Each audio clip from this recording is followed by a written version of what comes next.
Hi, I'm Kevin Hill, and today we're going to do another fun painting. So let's get started. We'll start off today with a 2-inch brush and a little bit of yellow. And let's come right here to the center and just begin to drop in a nice little warm area to the sky.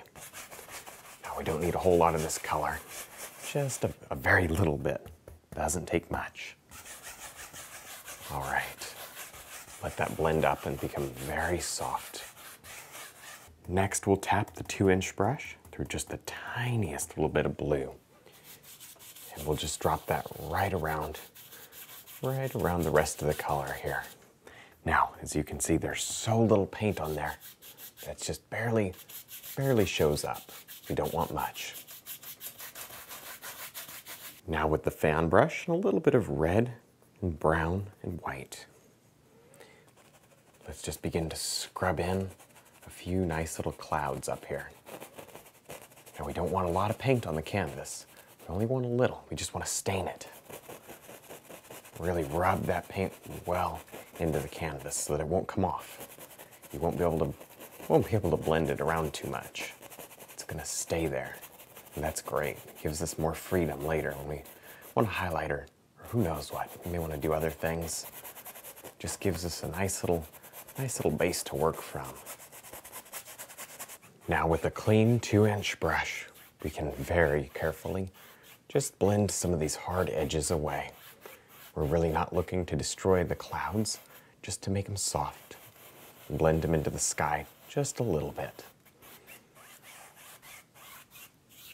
Now with our filbert brush and a little bit of white and yellow, let's just begin adding on some very subtle highlights here to some of the edges of the clouds. It's not going to take a lot of this highlight, just a little here and there. You don't have to do the whole thing. Mostly on the edges where the sunlight might hit. And as it goes back, it gets darker. Oh yeah, nice. Now, as you can see, I have a nice little basic sketch of a couple of mountains up here. So I'll just take the filbert brush and a little bit of light gray and simply block them in. Now I really don't want to get these too dark. See that? Quite pale. Keep them that way. And just scrub in a little bit of this color. We're going to come back and add some rocks and snow and all sorts of nice things on top. We can also work forward in this painting simply by scrubbing a little bit of black here in the foreground, creating more mountain shapes. It really helps to just kind of get the painting mapped in and ready to go for our highlights. Now we can begin adding just a little bit of snow to these mountains. It's not going to take a whole lot. It's really not going to take much at all. Just a little bit of blue and white, mostly white. Don't want this too dark. It's very pale back here. And we'll just sort of rub in some little shapes that are going to be ridges and just the shadow areas. Very soft. Now we'll just repeat the process with some white. Just scrub in a little tiny bit of this paint right around where you think the sunlight would hit. Really doesn't take a lot, just a tiny bit. Just like the blue color, really. Just put it in and around almost randomly, just kind of worried about little shapes and outlines. All right. Now we'll just continue throwing in these nice little shadows and highlights here. This mountain, it's a little bit closer so we can see a little bit more detail. But maybe here, I don't know, maybe we'll kind of separate it out. There's a big peak there, and maybe this peak back here is further away. So we can do that if we want to. If we change our mind again, we'll paint over it, or just change it as we go. Now with the fan brush and a little bit of yellow and green, let's just begin tapping on a few little highlights on some very distant trees back here. All right, just tap on a little bit and really give it some nice sunlight out on a couple of the tips like that. Then allow a lot of them to go back into shadow. All right, a little bit more. You can kind of tap into the dark and create some dark ridges that go up the mountain. You can do back and forth between the dark and light to create so much detail. Now with the knife and a little bit of nice light gray color, let's just begin to shape the side of this cliff here with some rock detailed highlights.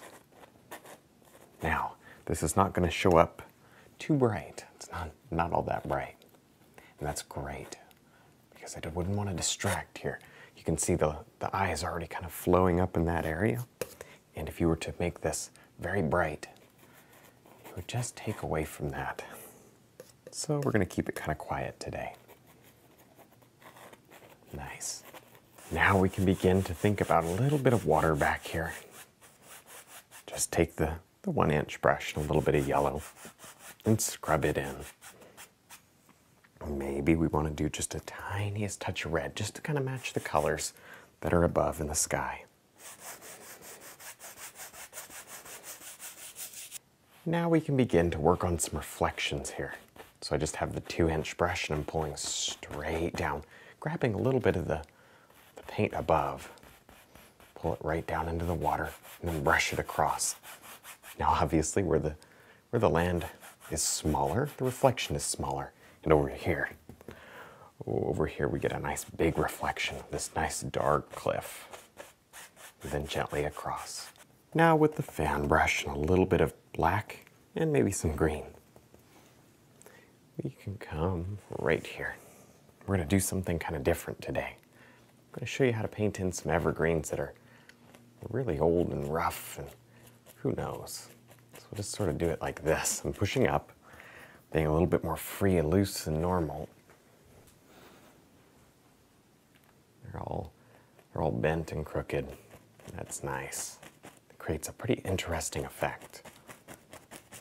There. See, I'm just kind of twisting and smooshing the brush. I mean, it doesn't get much more loose than this. It really doesn't. All right. And scrub in a little bit of land area. Now with our filbert brush and some black and brown, we can just block in this last little unpainted area. Now in my mind, we've got it like a little mini cliff here. Pretty tiny, and it just comes right down. All right. Maybe just kind of have it taper off a little bit more gently there. We'll highlight that angle, then you'll be able to see it. All right. And we got some trees and various things growing off of this. Now with the filbert brush, we'll tap it right through some yellow and green. And with this color, we can just begin to shape a few of these trees with highlight. Doesn't take a whole lot. Really doesn't take much at all. All right, there, leave a lot of the dark. Don't want to cover up that dark. That's what really makes it stand out and look nice. Now using the knife, we can just drop in a lot of beautiful little rock textures. Work back and forth between a nice light brown and a nice dark black. Creates a lot of contrast. Just work the highlights over the shadows and then the shadows back over if you want to. Do that a few times until it looks the way you want it to look. Now with our fan brush, we'll pick up a little bit of yellow and green. And we'll come right up here and just dab on a little bit of this nice yellow color. This really helps to show the sunlight on these old trees and really makes it come alive. Remember, our sun is coming and hitting the left side here of the trees. Don't want to highlight the wrong side. Now with the knife and a little bit of brown and white, we can just begin to add in a lot of rocks down here. In my mind, this is kind of like a big little collection of rocks.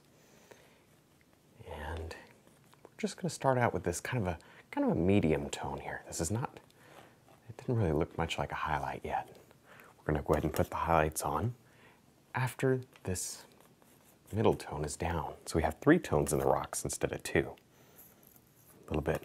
Ooh, this color has some white and some yellow in it. Watch this. Oh yeah. Look at that. You set that color right down on the highlight side and it really brings the rock alive. Nice. Just do this over and over again until we have a whole big grouping of rocks. Now it's not too late to come right in here to the sky with a clean 1-inch brush loaded with a little bit of yellow. You just drop in almost like a nice little bright sun area back there. We need to be so careful. Don't hit the mountains yet.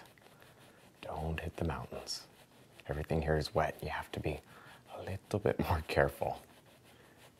All right. Maybe some white. Let's just throw some white right in the middle. This kind of helps to make the sky a little bit more interesting, a little more light coming through it. Then you can drift right over the mountain very carefully. Now that we're done playing around with the background, let's just take our fan brush here and scrub in a very, very faint water line back here. More just like a shimmer of light. I'm not using the knife, at least not in the background. I may do it in the foreground. I don't know. This yellow, this color has a little bit of yellow in it. Be careful that you don't mix with all the dark. There's a lot of dark down here, so be careful. Go over it and then stop and wipe your brush. Reload, and then you can go back over it again. Now to give this painting a nice little finished and detailed look, let's just tap some grass in around these trees. Maybe some pretty tall grass even. Now we can vary the colors. Throw in some black occasionally, especially out here on the edge. Really make it nice and dark out there. And watch this. You just pick up a little bit of light color, maybe a little more yellow in that, and watch this. Just punch in some light. Oh yeah, that's fun. And then go back to your dark. Don't do the whole thing light. All right, well I think we're done. I had a lot of fun. I hope you did too. Don't forget to check out my website, my DVDs, and also my brush line. And thanks for watching.